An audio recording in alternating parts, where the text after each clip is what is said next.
Welcome to Rebel Speak in Isaiah Meanderings. Today we are looking at Isaiah 56, and kind of it's one of these conclusion chapters where God has been casting a vision. And as God kind of concludes, and there's a shift as we move towards the last 10 chapters of this book, there's a reminder of God's big vision. The children in exile, right? The Israelites in exile are wanting to come home. And there's a very clear reminder of God's heart for least of these, kind of a least of these, and for a breadth of these as well, for Gentiles, and then also eunuch, and what all that reminds us of. So chapter 56, verse 1, be just and fair to all. This really sums up what God is saying here. Be just and fair to all. It's so easy, especially in situations of need, times of need, to get where we think about ourselves in a way that can care, right? We can care more about our own interests than the interests of others. And in this just short chapter, there's a way that God's saying, be caring about everyone, even in your need, even from a position of disadvantage. Don't lose sight of the breadth of God's love. Don't lose sight of what it means to be a chosen people of God. Don't lose sight. Be just and fair to all, says Yahweh. Do what is right and good, for I am coming soon to rescue you. In preparation of my moving on your behalf, be righteous, be good, be mindful. Blessed are those who are careful to do this. Blessed are those who honor my Sabbath days of rest by refusing to work. And blessed are those who keep themselves from doing wrong. And I think it's interesting, the Old Testament has such a strong emphasis on the Sabbath. And there's a lot about the Sabbath. There's a lot. One is by having a forced day of rest and everyone else around you working, it puts a dependence, right? There's a dependence on God. If everyone else works 7 days a week, but you're taking off a full day, one full day of work a week as a culture, you are going to have a hard time competing with cultures that drive everyone to work 7 days a week. And there's something in that glorifies God. And understanding that we live on the side of rest. We live on the side of righteousness. We live on the side of goodness. Even though the fall has happened, and we were told clearly in the fall that the earth would toil and resist, right? Resist our working of it. And thus the working 7 days a week for there's something about the toil that just requires hard work all the time. And there's something about taking a stance with the Sabbath that says, I'm not afraid of this hard work. I'm not leaning into the hardness of the work. I'm leaning into the goodness of God. And I'm leaning into the goodness of God, not only on behalf of myself, but on behalf of my employees, on behalf of my slaves, on behalf of the broken. So it just, a lot being said here. Blessed are those who are careful to do this. Blessed are those who honor my Sabbath day of rest by refusing to work. They've taken a stance. Where are they? They're in Babylon, and they've taken a stance there. And blessed are those who keep themselves from doing wrong. And there's just this association of how you approach the Sabbath that has everything to do with your understanding of right and wrong and justice. How you approach the goodness of God in the midst of a fallen creation has everything to do with how you live in terms of rightness. How you keep yourself from doing wrong. That if you understand the establishing of the Sabbath, if you understand that right orientation to God, then you're going to understand everything about right and wrong. So on it goes, verse 3. And my blessings are for Gentiles. So God's going to now talk about places, not honor the Sabbath. And that's just going to come back. Be mindful, the Gentiles. This is not a real liked people. Okay, there's a reminder here. And my blessings are for Gentiles too, when they commit themselves to Yahweh. Okay, so there's this way that as others orient themselves to Yahweh, be oriented to them. Know they're included. Do not let them think that I consider them second-class citizens. This is interesting. Do not let them think. Don't live in a way. Don't you treat them as second-class citizens in such a way that they feel like, yes, we're aligned with Yahweh, but we're second-class citizens. No, there's something about their choosing Yahweh, aligning in their worship, that is saying to the Israelite children, don't act in a way that makes them feel like second-class citizens. I think this is huge. Don't you behave in a way that speaks something second-class to their lives. Don't you behave that way. Don't you live that way. Do not let them think that I, God, it's even stronger than that I think them second-class citizens. You are representing me. What is your treatment of others saying about how I think about them? This has huge ramifications, huge ramifications. How is my treatment, what is my behavior and treatment of others saying to them about how God sees them? And my blessings are also for the eunuchs. Okay, here's another deeply disadvantaged people. Why are you a eunuch? Because you worked in the house of the king. And the king wanted you to be able to be around the women there and not have to worry about your behavior.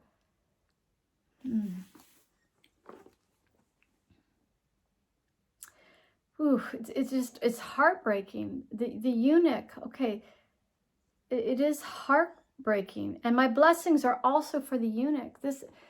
When you're a eunuch, you're kind of neither male nor female in a bad sort of way. You're personhoodless. Your life is marked by your servanthoodness. It's marked by your personhoodness right at the level of procreation. You can't procreate. You can't create life in the name of serving another.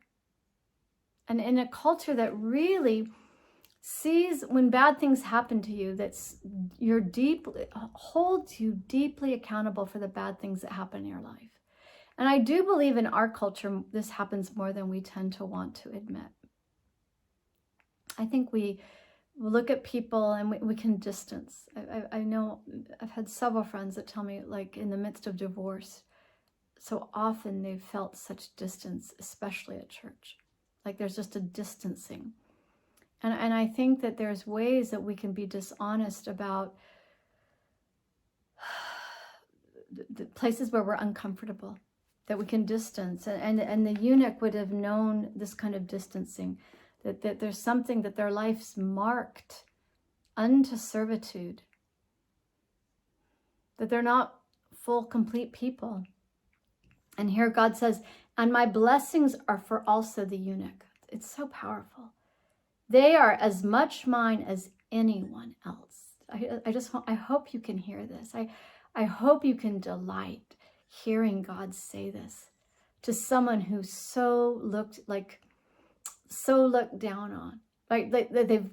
They're in a situation and circumstance where one is able to have authority over their very genitalia, their very reproductive rights, and they're looked deeply down, and God says, no, my blessings are also for them, and they are as much mine as anyone else. This is a balancing. This chapter is a balancing. Like, no, let me tell you what, You're wanting to be restored. Well, make sure, that walk a second mile in someone else's shoes, make sure you realize that others beside yourself are being restored.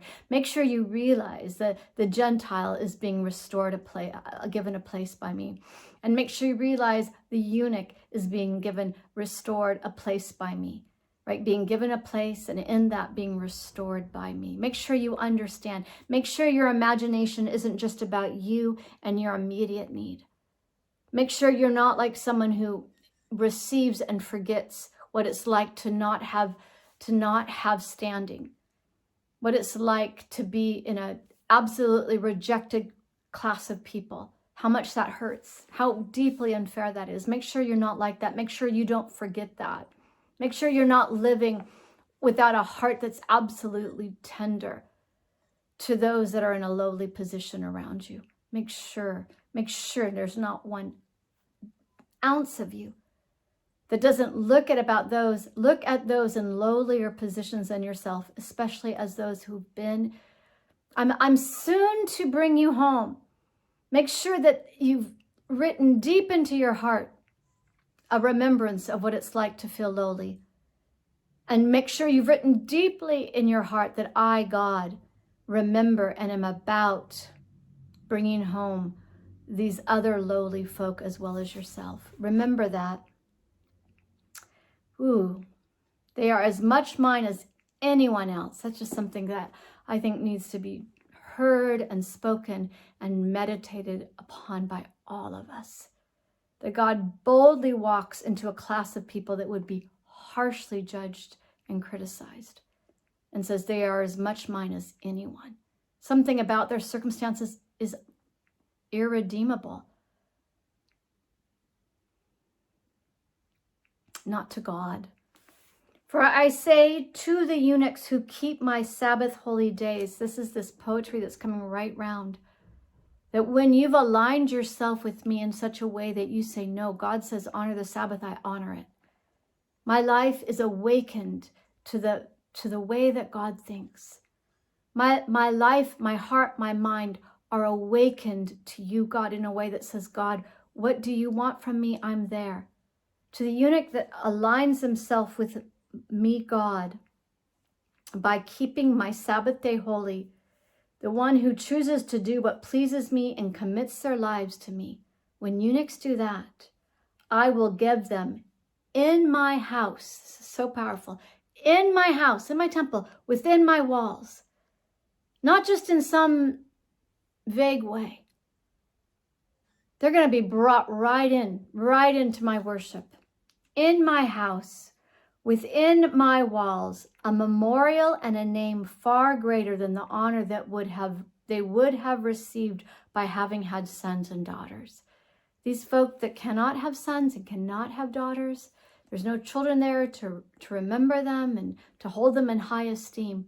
They're easily forgotten, easily taken advantage of people. And God says, no, by the very act of you aligning with me has me, God, placing you in a higher position of honor. I will give them in my house, within my walls, in my immediacy. This isn't some trivial, oh yes, no, here, put on a badge, let's pin a pin on you. No, it's something far deeper. You will live, it's resuscitation. The value and meaning of your life will be resuscitated for real. I'm not just going to say, good job, let's have a clap for you. No.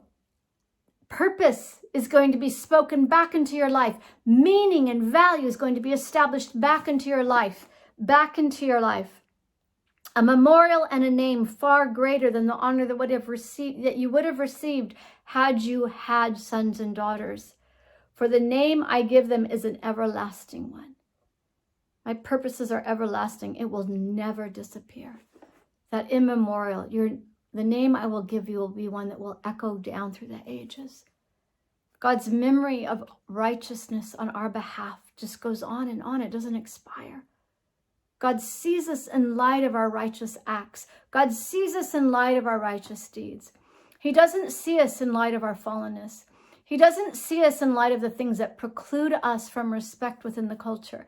He sees us in light of our righteous determined yes to him. I will also bless the Gentiles. So there's going back now, touching the Gentiles who commit themselves to Yahweh and serve him and love his name. These people that are so easily disregarded, as they say yes to me, are completely regarded, completely seen in an everlasting light. Who worship him and do not desecrate the Sabbath day of rest. Again, the standard of the Sabbath. This standard of right relationship to God, of inherent dependency. Inherent dependency. When you honor the Sabbath, you align your life in such a way that you are deeply dependent on God. Okay. Who do not desecrate the Sabbath day of rest and who have accepted his covenant, I will bring them also to my holy mountain of Jerusalem. This return to Jerusalem, return to right worship that's going forward for the children of Israel. It's going forward for the Gentiles who've identified, who've come to know these people in the land. It's going forward for the eunuchs who have come to know these people, who've identified with these people in the land. I will bring them also to my holy mountain of Jerusalem and will fill them with joy. They're going to know that deep drink of joy in my house of prayer. They're going to be right there, drinking deeply with great joy and satisfaction in the presence of Yahweh, worshiping and praying. They're going to know that ecstasy of presence. God's goodness will be familiar and they will delight in it. I will accept their burnt offerings and sacrifices because my temple will be called a house of prayer for all nations. God's setting things right. When you return, children of Israel, I want things set right. I don't want this to be some elitist happening. My eye is on all those who love my ways. I am not, what is that? The work of God is not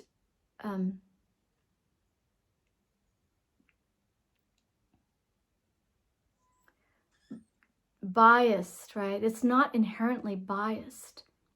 It has a people that it's chosen. Right? The apple of God's eye, the Israelite people who've been through this time, and God's gladly bringing them home. But in the midst of this rejoicing, don't you dare forget. Don't you dare forget my heart for all the nations. Don't you dare forget that this whole experience of your story is about the story of the world seeing and knowing and repenting by what they see in your life. Don't forget this is the importance and the consequence. That it is not an extractive relationship. It's a relationship of promise. Oh, I will accept their burnt offerings and sacrifice because my temple will be called a house of prayer for all nations. For the sovereign Lord who brings back the outcast of Israel says, I will bring others too, besides my people Israel. This is such a beautiful, beautiful casting of the vision. We're going to be back with God engaging in these next final 10 chapters of God engaging and purging things that are not right.